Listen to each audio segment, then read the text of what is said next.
तुम्हें लगता है कि पास्टर को ही बुलाया है, जो चर्च में क्वायर में खड़ा है वो चुना हुआ है, मैं बुलाया हूं बस।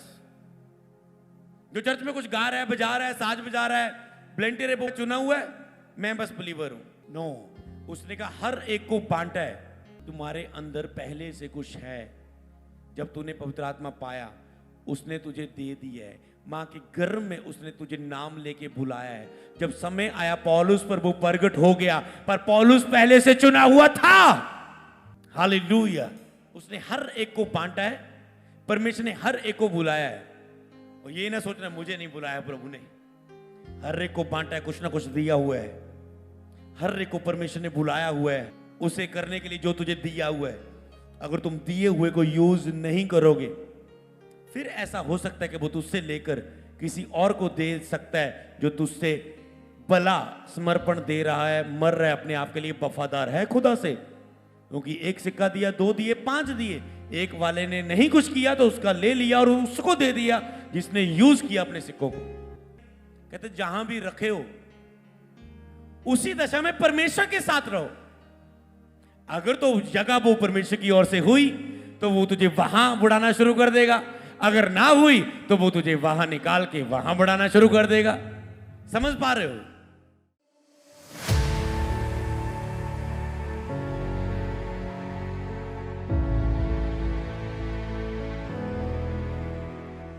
हर एक को परमेश्वर ने बुलाहट के लिए चुना है। पहला कुरिन्थियों 7:17 में जैसा प्रभु ने हर एक को बांटा है और परमेश्वर ने हर एक को बुलाया है। नोट करने से लाइन करना, जैसा प्रभु ने हर एक को बांटा है, इसका मतलब प्रभु ने हर एक को बांटा है। ध्यान से सुनना ये भेद, प्रभु ने हर एक को बांटा है, इसका मतलब जितने यहां पर है, जब तूने बपतिस्मा लिया, यीशु को अपना जीवन दिया, जब पवित्र आत्मा तुझ पर आया, तुझे बांटा गया है, कुछ दिया गया है। जब प्रभु ने तुझे चुन लिया, तेरे अंदर पहले से ही कुछ है। ध्यान से सुनना ये मैसेज। जब मैंने मुंबई एक व्यक्ति पर भविष्यवाणी की, मैंने कहा इसका मतलब ये नहीं कि आज मैं तुझे कुछ दूं, कोई वरदान दूं, तुझ पे कुछ रिलीज करूं। तेरे अंदर पहले से कुछ है, पहले से तेरे अंदर कुछ, बहुत कुछ है, कुछ नहीं बहुत कुछ है। पर खुदा चाहता है कि तू उसके साथ संगति करे, और जो वो तेरे अंदर है वो बिना पवित्र आत्मा की भरपूरी के, प्रेयर के, समर्पणों के, वो तुम्हारे अंदर से बाहर नहीं निकल सकता। सुनो, वचन में लिखा है कि पवित्र आत्मा तुम में होगा। तुम कहते पवित्र आत्मा आ गया, पवित्र आत्मा निकल गया, पवित्र आत्मा आ गया निकल गया। क्या वो आता जाता है? क्या वो आता जाता है? क्या वो आता जाता है? पवित्र आत्मा जब तूने बपतिस्मा लिया वो तुझ में आ चुका है, ठीक है, पर वो तेरी जो आत्मा है उसे गाइड नहीं कर पाएगा जब तक तुम पाप में हो, जब तक तुम शारीरिक अभिलाषा में हो, जब तक तुम अपने लिए जी रहे हो। वो तेरी अगुवाई नहीं कर पाएगा। तेरे साथ है, तुझे छोड़ेगा नहीं, ओके, पर वो तेरी अगुवाई नहीं कर पाएगा, क्योंकि वो पवित्र से बात करता है, क्योंकि वो होली स्पिरिट है।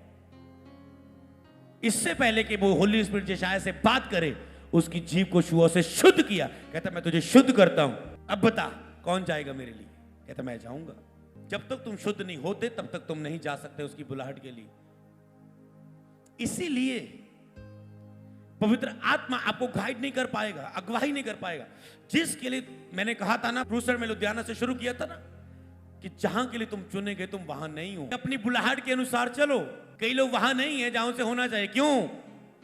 क्योंकि पवित्र आत्मा तो पाया है, पर पवित्र आत्मा की वो आवाज नहीं सुन पा रहे, पवित्र आत्मा ने गाइड नहीं कर पा रहा है, जो उनके अंदर है उसे प्रकट नहीं कर पा रहा है।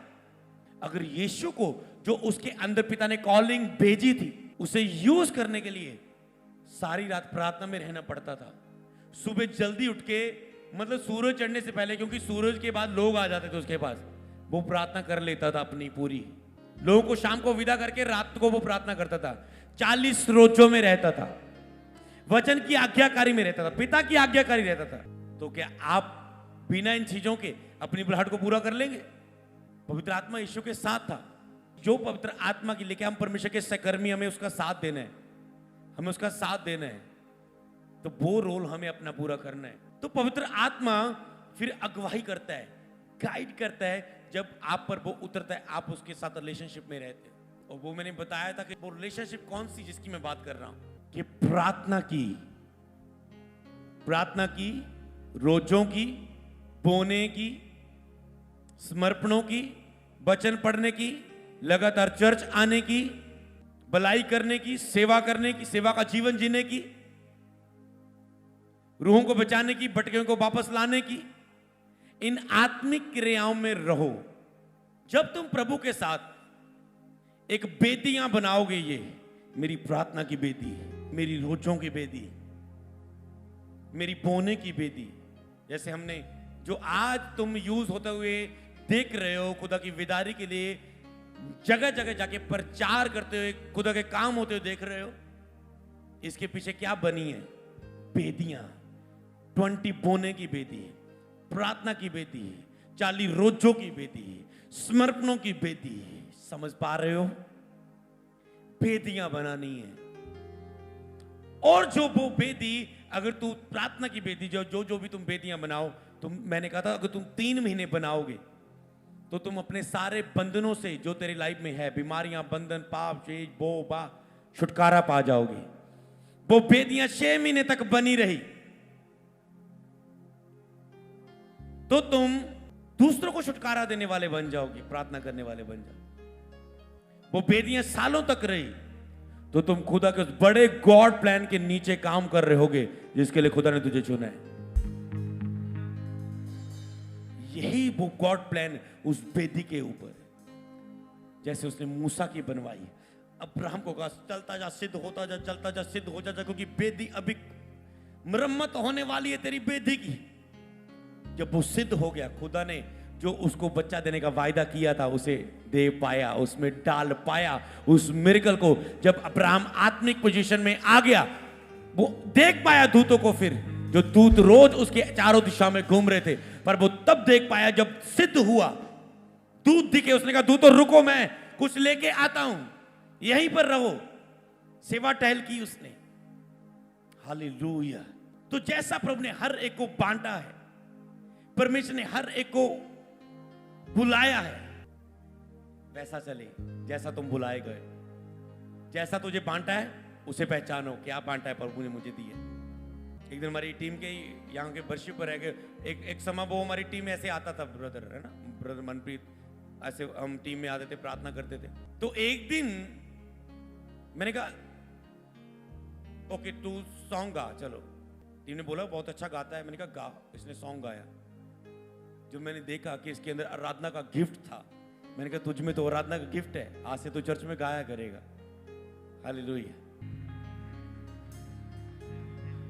समझ रहे ना, आपके अंदर है, पर जब आप आत्मिक प्लेस में आते हो, पवित्र आत्मा से भरते हो, वो बाहर आना शुरू होता है। हालेलुया। पहले से खुदा ने तुझ पे डाला है। एक प्रभु के दास ने, मैंने जब नया नया प्रभु में था उस समय सुना था, उसने एक एग्जाम्पल के द्वारा बताया था। उसने क्या कहा कि एक किसी की बाइबल में 100 रुपया ऐसे कुछ डॉलर रख दिए, और उसके बाद उसने प्रचार में पूछा कि तू मुझे अपनी बाइबल में से इतने डॉलर निकाल के दे।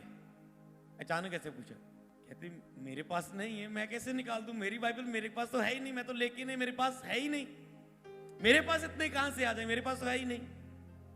कहता बस तू दे, बस तू मुझे खोल के दे। कहती मैं कैसे, सोचो ये है ही नहीं, आपको पता है, क्योंकि उसने पूछा है उसके हिसाब से। कहती पास्टर क्या मजाक कर रहे हो। कहता कहा है ना मैंने, मुझे अपनी बाइबल में से खोल के इतने डॉलर दे, बाइबल खोल के। पास्टर ओके ठीक है, उसने बाइबल, चमत्कार नहीं है ठीक है, ताली मत बजाना।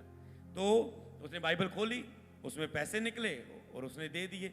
उसने कहा ऐसे ही परमेश्वर है, उसने पहले से तेरे अंदर डाला है, बस वो कह रहा है मुझे दे, मुझे दे, मेरे लिए यूज कर, मेरे लिए यूज कर।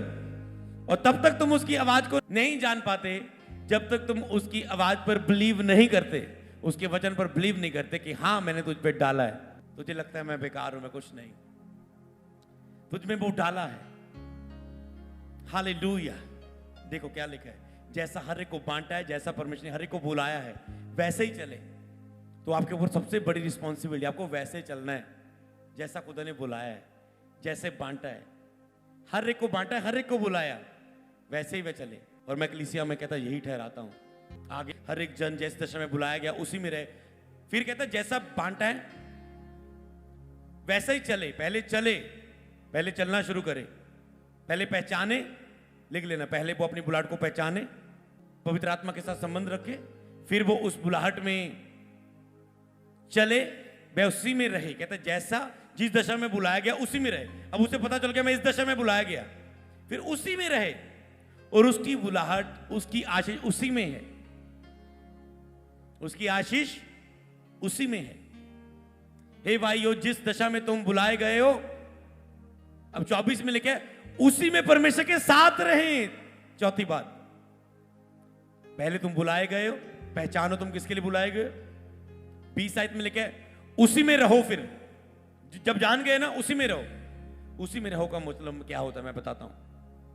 मुझे खुदा ने सेवकाई के लिए बुलाया है। जब मैंने बिजनेस शुरू किया, उसमें मुझे पर्सनल ऑनलाइन में 20-30 हजार आने लगा, और मुझे पता अगर मैं अपने बिजनेस को टाइम दूं तो मैं लाखों में लेके जा सकता हूं।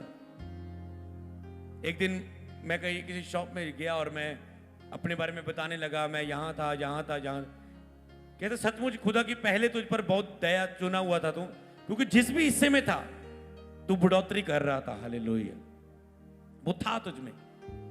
तो जिस दशा में तुम बुलाए गए उसी में रहो। तो जब मुझ में आ रहा था तो खुदा ने मुझसे बात की, अमृत, हां तुझे 20-30 हजार पर्सनल के लिए आ रहे तेरे बिजनेस के लिए, पर तुम अपने नहीं हो, दाम देके खरीदे गए हो, तुम मेरे हो, इसलिए मेरी बुलाहट को पूरा करो। इतने टाइम में तुम कितनों के लिए प्रार्थना कर सकते हो, कितनों का भला कर सकते हो, कितनी मीटिंग रख सकते हो, कितने क्रूसर कर सकते हो। मैंने कहा ओके प्रभु। प्रभु की दासी आई, प्रभु ने कहा नहीं, तुम में जो खुदा ने दिया हुआ है उसे यूज करना है, उसे यूज करना है, और जो तुझ में पहले से है उसे कुर्बान कर दे, उसे त्याग दे। हालेलुया। तो क्या हमें पहचानना पड़ता है, अगर हम वो करेंगे। चर्च की कई टीम के मेंबर्स को मैंने बोला, तेरे ऊपर प्रभु की ये बुलाहट है, खुदा तुझसे पैसा नहीं चाहता, फॉरेन जाके तेरी कमाई को, तेरी ऑफरिंग को नहीं चाहता, खुदा तेरी ड्यूटी को चाहता है चर्च में, तेरे हाथ की, तेरी मेहनत को, तेरे फुल टाइम तुझे रहना चाहता है। तो अब एक व्यक्ति की अगर आशीष है तो उस बुलाहट में ही है। तुम भाग के देख लो बुलाहट से, तुम आशीषित नहीं होगे, तुम जुनाह की तरह ठोकर खाओगे, मछली के पेट में ले जाएगा, फिर पश्चाताप करोगे, फिर वहीं पर आ जाओगे, पर टाइम वेस्ट हो जाएगा बीच में। इसलिए समय वेस्ट मत करो, वहां खड़े हो जाओ जहां के लिए चुने गए। इसलिए जिस दशा में तुम बुलाए गए हो उसी में परमेश्वर के फिर साथ रहो। पहले बुलाहट को जानो, फिर उसी में रहो, फिर उसी में रहो। फिर 20-24 में लेके, हे भाइयों, जिस दशा में तुम बुलाए गए हो वह उसी में परमेश्वर के साथ रहो। फिर जो बुलाहट में, जिस दशा में तुम बुलाए गए उस बुलाहट में परमेश्वर के साथ रहो। परमेश्वर के साथ रहना बंद कर दोगे तो बुलाहट में यूज होना बंद हो जाओगे। बुलाहट को पहले पहचानो, फिर उसी में चलो, फिर उसी में परमेश्वर के साथ चलो अगर आगे बढ़ना है। कितने समझे वेद को? समझ पा रहे हो? बुलाहट को जानो। कैसे जानोगे? जब पवित्र आत्मा तुझ पे आएगा। मरियम बुलाहट को कैसे जान पाई? कहते कैसे होगा ये? कहता डोंट वरी, तेरी टेंशन नहीं है। जब पवित्र आत्मा तुझ पे आएगा, केवल तुझे बिलीव करना जो प्रचार हो रहा है।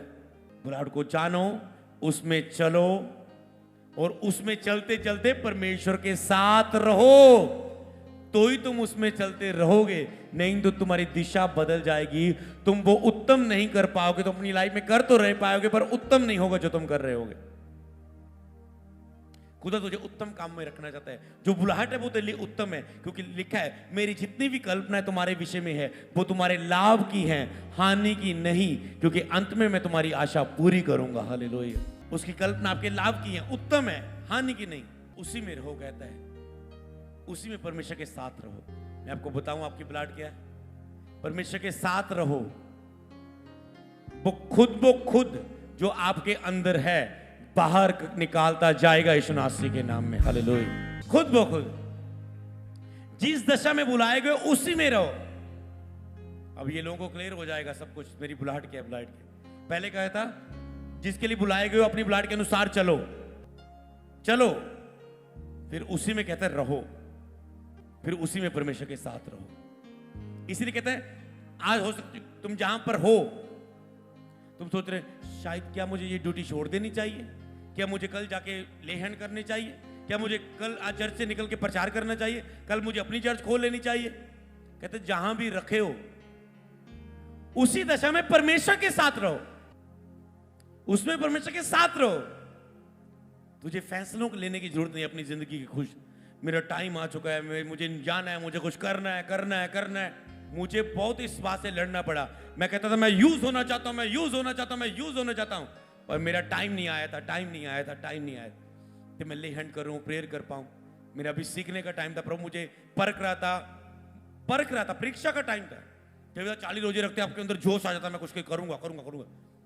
वो आपको परख रहा होता है, वो गिफ्ट देने के लिए, यूज करने के लिए तैयारी में रख रहा होता है, तोड़ रहा होता है, बना रहा होता है, गूंद रहा होता है, निखार रहा होता है, सिद्ध बना रहा होता है अब्राहम की तरह। इसलिए तंग मत किया करो प्रभु को। प्रभु दे दे दे दे, विश्वास से मांगो और विश्वास से खड़े हो जाओ, पर रोते मत रहो उसके सामने उस चीज के लिए, क्योंकि जो तैयार कर रहा है उसमें रहो, तैयारी में रहो, तो परमेश्वर उसमें तैयार कर रहा है। तो इसी तरह मुझ में आता था कि मैं बहुत कुछ करूं, नहीं मैं करूं करूं करूं, पर प्रभु का टाइम अभी मेरी तैयारी का था। मुझ में आ रहा था, जब मैं चर्च में वर्शिप करता था, दुष्ट आत्मा मेरे सामने ऐसे ऐसे करती थी। मुझ में इतना जोश था कि रख दूं अभी हाथ, जाके पास्टर बारी हाजे, पास्टर हाजे आया नहीं, रख दिन जाके चप कराएंगे। ऐसे आता था, अंदर गुस्सा आता था, रोना भी आता था, पर टाइम नहीं था आया। Hallelujah. God time is the best time. इसीलिए अपनी बुलाहट में खुद ब खुद बनाने की कोशिश मत करो। अपनी बुलाहट को राइट टाइम का इंतजार करो और इमोशनल फैसले मत लो। खुदा की आवाज का इंतजार करो। जिस भी प्लेस में खड़े हो, तुम बिजनेस में हो, तुम जॉब में हो, तुम फॉरेन में हो, तुम सुसमाचार प्रचार कर रहे हो, चर्च में ड्यूटी कर रहे हो, वॉलंटियर हो, विश्वासी बन के आ रहे हो, चेले बन के जी रहे हो, स्पिरिचुअल सन हो, पास्टर हो, उसी में रहो और उसी में परमेश्वर के साथ रहना शुरू कर दो। खुद वो खुद खुदा तुझ पर बुलाहट को प्रगट करेगा, तेरे जो अंदर है निकालना शुरू कर देगा, तुझे प्रगट रूप में बिता देगा। हालेलुया। और जब मेरा टाइम आया, खुदा ने भविष्यवाणियां करके, मैं खड़ा नहीं हुआ, खुदा ने मुझे खड़ा किया है। हालेलुया। मैं खुद खड़ा नहीं हुआ, भविष्यवाणियां मेरी लाइफ के सबूत है जो हजारों लोगों के बीच में की गई कि खुदा ने मुझे खड़ा किया है, मैं आप खड़ा नहीं हुआ। और जिसको फिर प्रभु खड़ा करे उसको फिर कोई गिरा नहीं सकता। हालेलुया। इसीलिए आपको ऐसी आशीष लेनी है जो मैंने कहा, अब जो तुझे मिलेगा उसे तुझसे कोई छीन नहीं सकता। क्यों? क्योंकि तुझे परख के मिलेगी। तुम जब बुलाहट में खड़े होगे, तुम परख के खड़े होंगे। हालेलुया। तो खुदा आपको आशीष करे। इस वचन की अपने ऊपर घोषणा करो। एक वचन पढ़ेंगे आखिरी, इस वचन की और देख के बोलो, क्या तुम नहीं जानते कि तुम्हारी देह पवित्र आत्मा का मंदिर है जो तुम में बसा हुआ है, जो तुम में बसा हुआ है और तुम्हें परमेश्वर की ओर से मिला है। कौन कहता कि मुझे पवित्र आत्मा नहीं मिला? उसने कहा अगर तूने बपतिस्मा लिया है या तूने भूख प्यास दिखाई वो तुझ पे उतरा, तूने बपतिस्मे के पहले ले लिया है, अगर बपतिस्मे के पहले तुझे पवित्र आत्मा मिल चुका है तो जरूर तुम बपतिस्मा लोगे, क्योंकि लिखा है जो विश्वास करे सो बपतिस्मा ले। हालेलुया। इसका मतलब अभी तक तुम रियल एनकाउंटर को नहीं प्राप्त कर पाए। अब तुम बपतिस्मा नहीं ले रहे, तुम उसकी आवाज को ठुकरा रहे हो। क्या तुम नहीं जानते कि तुम्हारी देह पवित्र आत्मा का मंदिर है जो तुम में बसा हुआ है, कहता है, और वह जो तुम में परमेश्वर की ओर से मिला है। तो आप में पवित्र आत्मा बसा हुआ भी है, परमेश्वर की ओर से आपको मिला हुआ भी है, पर तब वो पवित्र आत्मा आपको गाइड करेगा जब तुम ये जान जाओगे। आगे लिखा है तुम अपने नहीं हो, कहता है अब तुम में परमेश्वर का आत्मा बसा है, तुम्हें परमेश्वर की ओर से मिला है, अब तुम अपने नहीं हो। जब तुम अपने लिए जीते हो, अभिलाषा में जीते हो, अपनी बुलाहट खुद बना करते हो, अपनी मंजिल खुद तय करते हो, अपने सपने खुद डिजाइन करते हो, तो तुम अपनी लाइफ में संघर्ष करते हो, तो वो पवित्र आत्मा तुम्हें गाइड नहीं करता। पर जब तुम जान जाते हो कि मेरा देह पवित्र आत्मा का मंदिर है, मुझे इसे पवित्र रखना है, मुझे इसका ख्याल रखना है, मुझे इसे पवित्र रखना है, क्योंकि इसमें वो पास करता है। और जितना पवित्र रखोगे, प्रेयर में रखोगे, रोजों में रखोगे, समर्पणों में जाओगे, उतना पवित्र आत्मा इस मंदिर को अगुवाई कर पाएगा। आपकी आत्मा को अगुवाई कर पाएगा। पवित्र आत्मा आपकी आत्मा को अगुवाई करेगा। कहते ये क्या, आपकी आत्मा, प्रभु की आत्मा, मेरी आत्मा, प्रभु की आत्मा, क्योंकि आगे वचन में लिखा है कि जो प्रभु की संगति में रहता है वह उसके साथ एक आत्मा हो जाता है। जो प्रभु की संगति में रहता है उसके साथ एक आत्मा हो जाता है। अरे अभी तो वचन में पढ़ा था कि पवित्र आत्मा उसने तुझे दिया है, तुम में है, उसकी ओर से मिला है। पर फिर इस वचन की क्या जरूरत थी कि जो प्रभु की संगति में रहता है उसके साथ एक आत्मा हो जाता है। आत्मा तो मिला हुआ है, बसा हुआ है, दिया गया है, पर वो आपकी अगुवाई कैसे कर पाएगा? जब तुम उसके साथ एक आत्मा हो जाओगे। जो प्रभु की संगति में रहता है, प्रेयर में बैठ बैठ के प्रार्थना की बेदी बना लेता है, और चाहे उस स्थान में बैठा रहे, वह उसकी पंखों के नीचे ठिकाना पाएगा, मतलब उसके साथ एक आत्मा हो जाएगा। फिर वो पवित्र आत्मा आपकी बुलाहट में खड़ा कर देगा। मैंने कहा था ये 3 महीने प्रीच होंगे। अगर तुम इसे मान गए तो अगले साल तुम अपनी बुलाहट में चल रहे होंगे जहां खुदा तुझे देखना चाहता है। मुझे पता है पहले भी मैंने कुछ महीनों पहले ऐसा प्रचार किया था, और बहुत सारे लोग खड़े हो चुके हैं, बहुत पास्टर खड़े हो चुके हैं, बहुत सारे लोग उसमें खड़े हो चुके हैं, बहुत सारे ऑनलाइन लोग चेंज हो चुके हैं, बहुत सारे फॉरेन में लोग चेंज हो चुके हैं। हालेलुया। पर बहुत कम लोग हैं जो उसे सुन पाते, पहचान पाते। आज का संदेश आपको ब्लेस करे।